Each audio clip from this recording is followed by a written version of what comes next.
बरदरान इस्लाम, अस्सलामु अलैकुम वरहमतुल्लाहि वबरकातुह। मैं ज़हूर अहमद रज़वी इस्तकबाल करता हूँ आपका अपने यूट्यूब चैनल ज़हूर अहमद ऑफिशियल में। उम्मीद करता हूँ आप तमाम हजरात खैर व आफ़ियत से होंगे।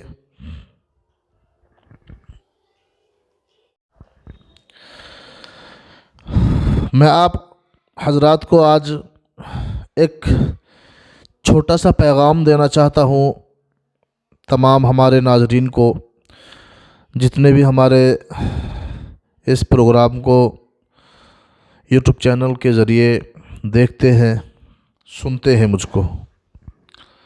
और वो पैगाम ये है कि कुछ चिंटू लोग, कुछ अंधभक्त अब ये बात बोलते हुए नज़र आ रहे हैं कि अब हिंदू ख़तरे में है। जब से ये बीजेपी सरकार आई है, बीजेपी गवर्नमेंट आई है, हर जगह अपनी तानाशाही दिखा रहे हैं ये लोग। और कुछ चिंटू लोग हर जगह ये बोलते हुए नज़र आ रहे हैं, जबकि मुसलमानों के साथ लीचिंग की जा रही है, मोब लीचिंग की जा रही है, मस्जिदों को मिस्मार किया जा रहा है, मस्जिदों को शहीद किया जा रहा है, मदारिसों को शहीद किया जा रहा है, उलमा को कभी जेल के अंदर डाल देते हैं।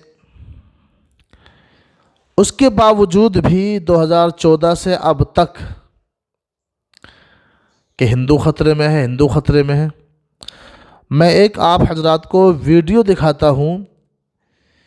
इस वीडियो के ज़रिए आप समझ जाएंगे कि नफ़रत का बाज़ार कितना गर्म हो चुका है और कैसी कैसी घिनौनी साजिशें रची जा रही हैं।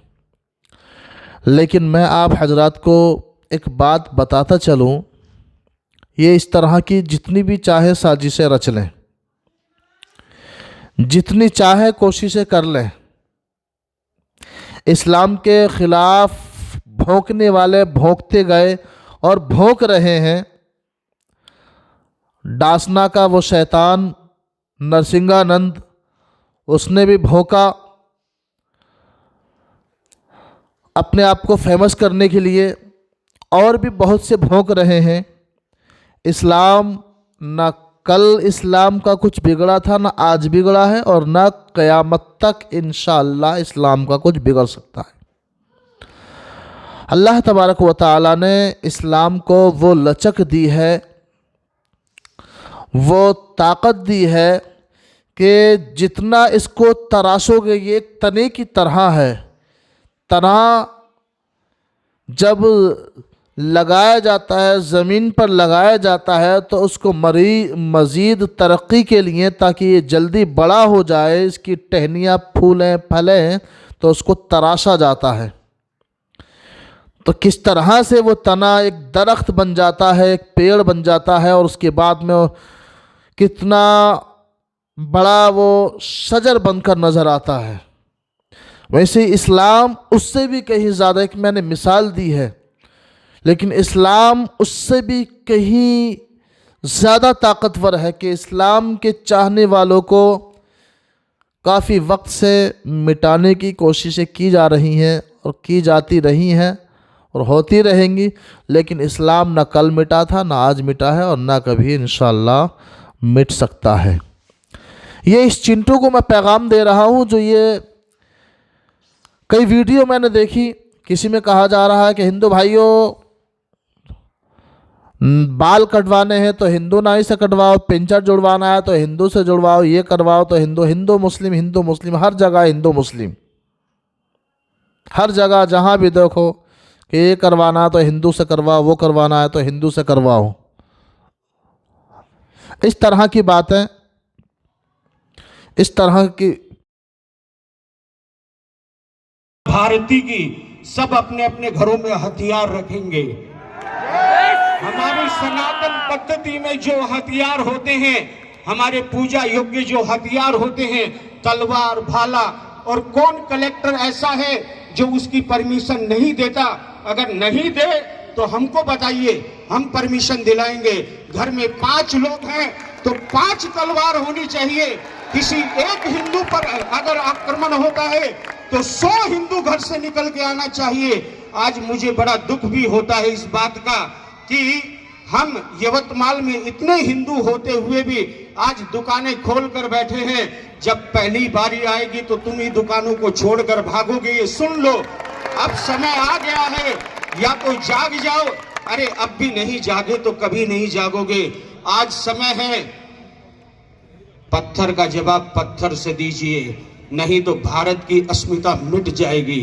अब समय वो नहीं है कि आप शास्त्र से समझाएंगे, आप धर्म से समझाएंगे, नहीं, अब मुंह तोड़ जवाब दिया जाएगा। मैं तो प्रधानमंत्री जी को भी कहता हूं, क्यों खरीद रहे हो रूस से आप राफेल? 30-30 हजार करोड़ रुपया देश का लगाकर तुम्हें राफेल खरीद रहे हो। मौका है अभी। रूस ने किससे पूछा था यूक्रेन पे युद्ध करने के लिए? आज तुम क्यों हो चुप बैठे हो? छोड़ो 2-4 राफेल को।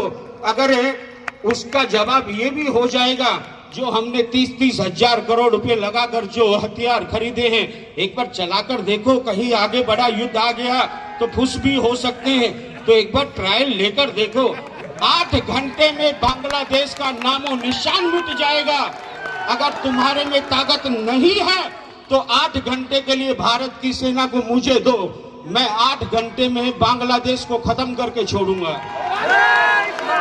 केवल और केवल मात्र हथियार खरीदने से काम नहीं होगा। बहुत खरीद लिए हथियार, फैक्ट्री है भारत के पास में हथियार बनाने की।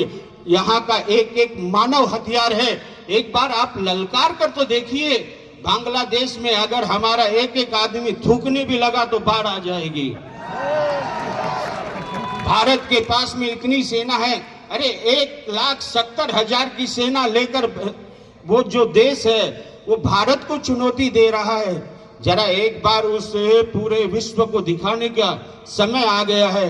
होगा युद्ध तो होगा ही, ये तो सबको पता है। एक रोज विश्व युद्ध होगा, क्यों न इसकी शुरुआत भारत से की जाए और दिखा दिया जाए उन मुल्लों को, उन कुत्तों को कि भारत में दम है और भारत विश्व गुरु है और आने वाले समय में विश्व गुरु बनकर रहेगा। और अब एक ही कसम खाओ, आज के बाद में अगर हिंदू के साथ में अत्याचार होगा तो एक हिंदू नहीं 100 हिंदू एक साथ बोलेंगे और घर से निकाल कर मारो। हो गया सब, जो होगा देखा जाएगा। 8 महीने 4 महीने जेल काट के आ जाओ, जमानत में बाहर आ जाओ, क्या दिक्कत है? अरे हमारे वीर जो बलिदान देने वाले इतने वीर मर गए, मिट गए इस भारत की संस्कृति सभ्यता पे, तो तुम्हारे घर से एक अगर चला गया तो क्या होगा? कुछ नहीं होगा। ये माँ भारती ऐसी है कि और भी लाल उत्पन्न करेगी, परंतु अब अपमान बर्दाश्त मत करो मेरे भाई बहन, नहीं तो समय एक रोज वो आएगा जो बांग्लादेश में बैठा हुआ वो कुत्ता मौलवी जिसने बोला है कि दिल्ली से जिहाद आरंभ करो, वो समय नजदीक आ सकता है। जाग जाओ, समय है। योगी जी ने कहा ना, बटोगे तो कटोगे, ये बात सही है। एक हो जाओ।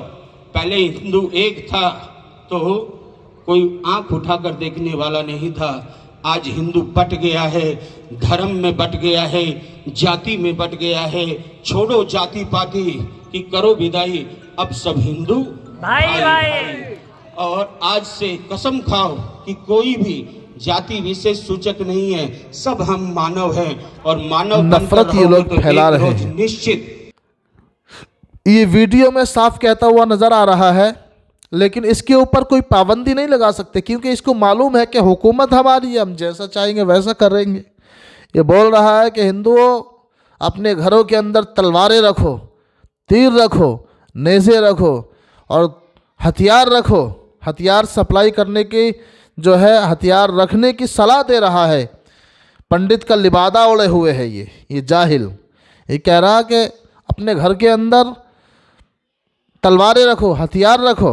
अगर कोई एक हिंदू खतरे में हो तो 100 हिंदुओं को निकल कर आना चाहिए। अरे कौन सा हिंदू खतरे में है?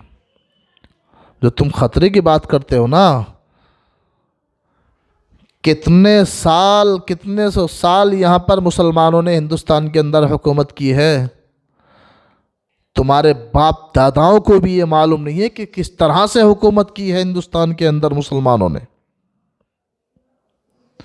अगर चाहते तो तुम्हारे जैसे चिंटुओं का नामो निशान तक मिटा देते, लेकिन नहीं, मुसलमानों ने इंसाफ करके दिखाया हिंदुस्तान के अंदर।